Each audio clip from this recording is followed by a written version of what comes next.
figured tonight I would try something different with my recording. This little dead-end shithole part of town. Really, the whole of Roy is a shithole. Anyway, I thought I would do something different from my usual videos where I just walk and blah blah blah, film when I see. Like, I'm gonna do that, but I want to have like a theme of I film like what I think are interesting or iconic buildings around here. And I'm not walking all the way out to fucking Clearfield in these shoes, so it's just going to be limited here to the Roy area. This entire street is a fucking mess. 3 years of work and there's nothing to show for it. It's just a mess. At least it's nice enough to come out. There's that. There's nothing to see though.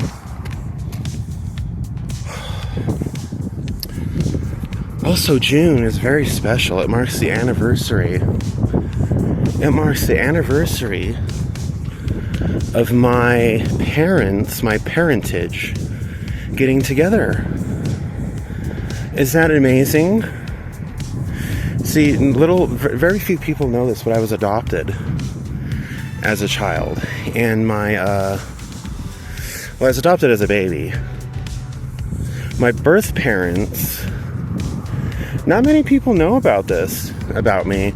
My birth parents were also from Florida, which is where I was conceived, allegedly, and born.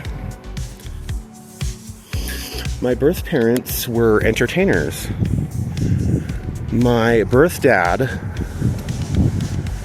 his name was Lorenzo, specifically Lorenzo the Fish Boy, because he worked for the circus, specifically the sideshow, because he was a freak.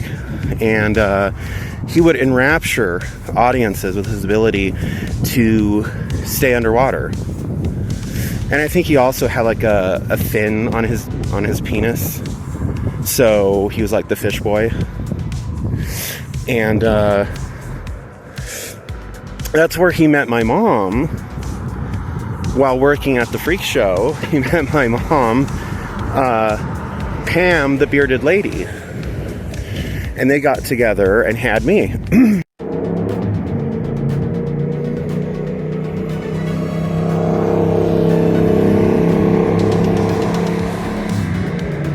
This building here, Hearts.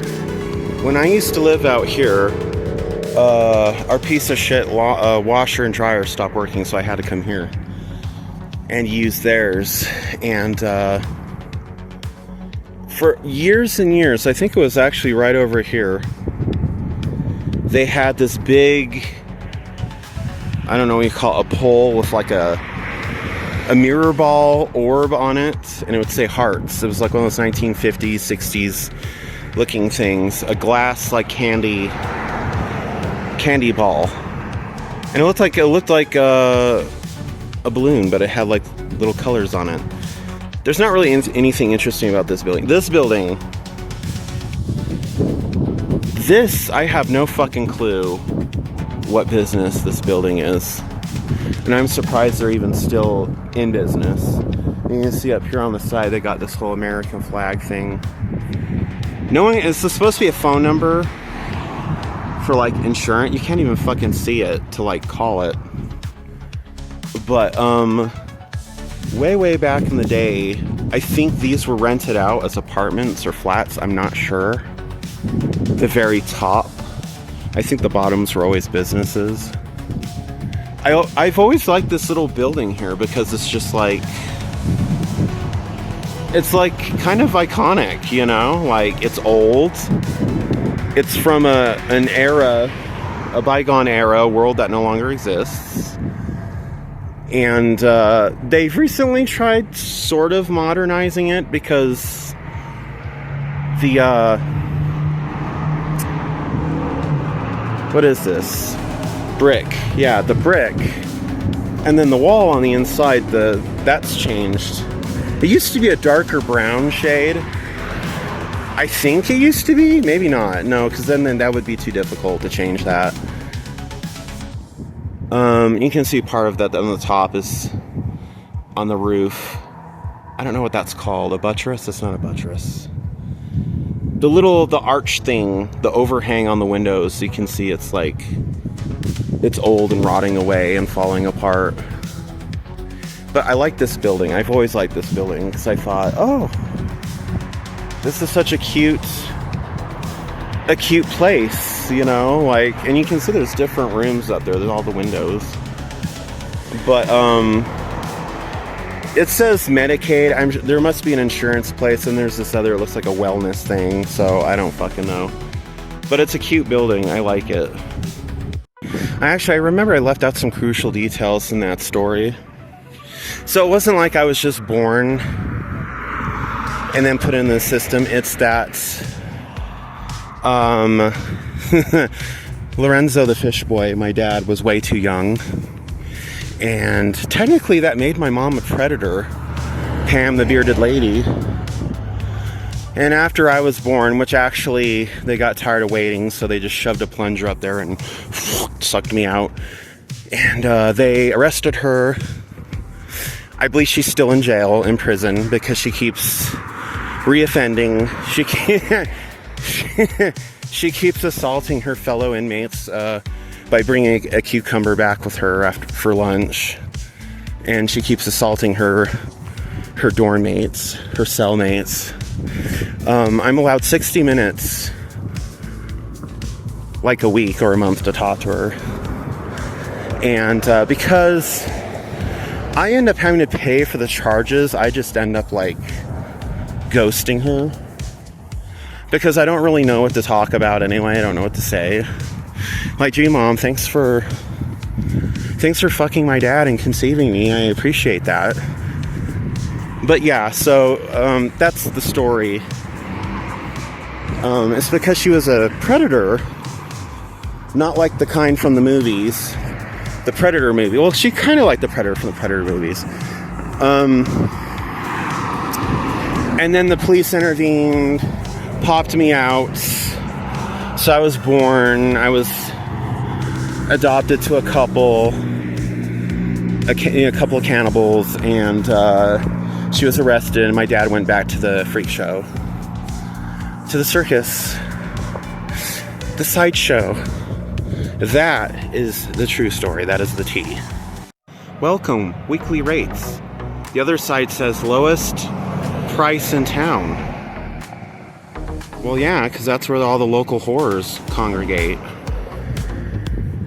Okay, this building here, I don't know the name of it. It's like something square or something. And I filmed this a couple of times. Y'all have seen it before. I don't know if I've uploaded the videos where it's been painted. It used to be a darker brown, almost black looking building. And I've noticed a trend where they take brown buildings and they whitewash them. I don't really know. I don't think that's cute because the white is really going to show like the dirt and everything. What's this called? Roy Centennial Plaza. Of course, none of these businesses are even here. I bet half these places weren't even here anyway. This is a cute fucking building. I like it. It's very cute. It's very cute. That one has like painted blacked over window for some reason. Interesting. There's a fire escape. Or if you have your rough trade over for the evening, you can quickly send him on his way. And this is like a weird loading dock. Why the fuck do they need a loading dock down here? Maybe it's where the crazy inmates would get bussed in and out of. Down there. And this is like big enough to be like a sliding glass door. This is crazy. So they have, technically they've got three floors of offices. They've got basement space, they've got ground space, they've got roof access, they've got ceiling space. But it says it's for, the whole building is for sale, for lease. And I'm kind of hoping that they turn into cute little like condo apartments, because it's such a cute old building.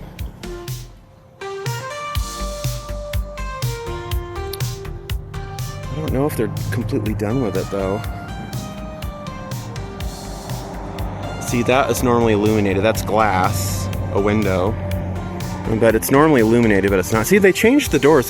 What I don't like is they took out all the old school fixtures and replaced it with this new shit that doesn't look as cute. It doesn't look as regal or dignified. It's all like fucking modern, like this gray shit. Everything modern has to be gray and dull and ugly. For some reason, I don't know why. So this is a side entrance. Over here. A very cute building. It probably, it'll probably just be offices. It would be really cute if it became like an apartment. And you could have like reception, like the office be in the bottom floor, like where the manager works. That would be cute. It'll probably just be offices though. Probably. Okay, now y'all know I filmed here before. This used to be Paige's daycare. But look at this window here. And tell me if this does not look like something you would see in a church. With the big arch window in the middle and the two smaller ones. It's like a I think it's for adults with autism, or I don't really know. But I filmed here right around the time Paige's preschool, daycare, whatever went under. They were there for years, for decades, and then they finally were like, we're closing, blah blah blah. And I went out here and I filmed, and for a while this was, I guess you could say, abandoned. Well, not really abandoned. I guess it would be for sale, but nobody was using it. And oh, that's a cool shot of the moon. Now it's limitless potential. That's what it's called, limitless potential. I don't know if it's for adults with autism or just autism in general, but there's a lot of these places, kind of type places popping up, like Kim's in Clearfield became A1 Solutions, or whatever it's called, Autism Solutions. So interesting. Okay, and I've definitely filmed here before. This is the site of the old Weber County Library. This was honestly the perfect fucking building. It had so much room, it had so many books. If you go to the current library, which is some fucking ways over there past the high school, it looks like dog shit. I mean, sure, it's shiny and new, but it looks like there's no emphasis on reading, because they don't really care about learning or reading anymore. It's about Wi-Fi, it's about coffee, it's about whatever the fuck. But for years and years, this is where I would go after hours for learning. I would go here, and funny story, me and my parents all did community service here. My adoptive parents, the cannibals. We all did community service here. Isn't that funny? Oh my god. I did community service for my school though, so that's different. Because in order to graduate, you have to plug in so many hours of fucking community service. Like, volunteer to go wipe some old person's ass, or watch some fucking bratty kids, or whatever. And I was like, it's like, it was kind of pointless, because it was really not related to the job, the career that at the time. And I should have chosen something more practical, but I was like, I'm going to be this like writer, I'm going to be this author, but like, what's working in the library going to do? I can see like the whole point of like, I can fall back on and being a librarian, but you have to go to you have to go to school to be accredited to do that. They don't just fucking hire anybody. They want you to run a library. You have to go into and take higher education, and you have to take library, what is it called? Library science or library, some kind of fucking class, and it's like teaches you how to run a library. It's like, I would assume it's self-explanatory because half the people rely on the computers to do it. But this place was the shit back in the day, and yeah, now it's sad. It's the Weber County, what is it? The athletics department or recreation department? What a waste of a building. And I've seen it before. Well, they have all the windows closed off now, curtained off, but I would see they had like volleyball. So I'm like, they're gonna play volleyball in not a proper gym building in a fucking old library. It's like, I mean, I guess I'm glad it's not like some random fly-by-night church. You know, one of the millions of fucking generic Christian churches we have out there. So I have to clear some things up before I end the video. My mom, my birth mom, who I never really got to know all that well. I know she's crazy. Pam, the bearded lady. She already had some priors because she would like, you know, for example, like she would go to Hometown Buffet and just like take all the chicken. She would walk into like a pink and white and shove things up her vag and walk out the store. You know, it's just like this real degenerate things. Like I said, she's a reoffender. My dad Lorenzo did not really do that well. He got in trouble for water theft. I guess he really has like a water fetish, being part fish, and his own water was not enough to sustain him, so he was brought up on charges for water theft. But it was like a first offense thing. I don't know. I never really got to know him that well. I just know from the newspaper clippings and, you know, seeing his picture in it and being like, oh, that's where I get my water breathing ability from and my other traits. My mom, the bearded lady, that's why I'm so hairy. Ugh. She looks like fucking Chewbacca. But it's going to be really awkward at the family reunion, at the get-together, the cookout. I might not even go. Hell, I haven't even gone the past fucking, since I've been like alive and aware to know that they held these annual things. So for like the past 30 years, I haven't even fucking gone. So it's 31 more years. I just won't go. I don't really like most of the relatives on my dad's side are cool, but the ones on my mom's side are like, they're trouble. They're just trouble. I don't know. I guess Lorenzo had the best traits. And Pam, the bearded lady, was just trouble. She was a hood rat. She was ratchet. And that's why she's still in prison, honey. But, that's my little video. As I'm waxing on and off about my totally not fictitious, fucked up sideshow freak family. Which makes me part fish person like Namor and part Wolfman. That's my life story. I hope you enjoyed my video. Maybe I'll film in Clearfield next time, or Riverdale, or maybe Salt Lake. Wouldn't that be exciting? Ooh.